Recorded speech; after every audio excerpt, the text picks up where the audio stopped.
The exercise and movements that we're putting in the brace category can be in a couple different positions for the athlete. They can either be in the prone position, which you think about a push-up or a bridge, you're facing the ground. Supine is when you're on your back, laying on the ground. And then vertical, obviously, they're standing.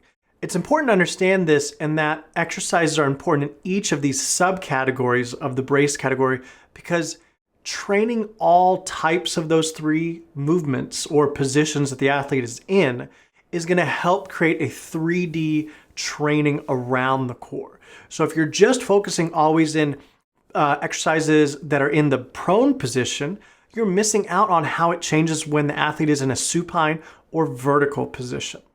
But typically, you're going to think about movements that fall into this bracing category as your bridges, your planks, rollouts, get-ups, things of that nature.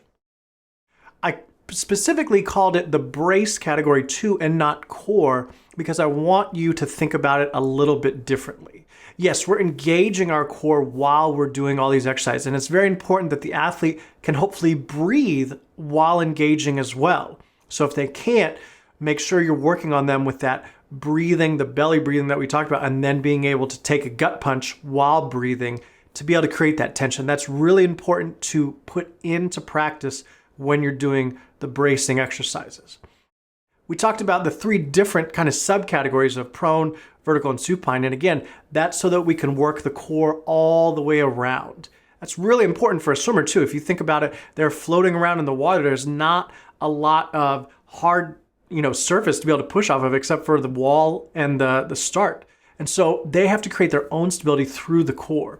And so on land, it's actually a lot easier to work on that than in the water when you're floating around. But it's much more than just doing crunches. It's not like, okay, swimmers, let's just do 1,000 crunches a day and you will have a strong core.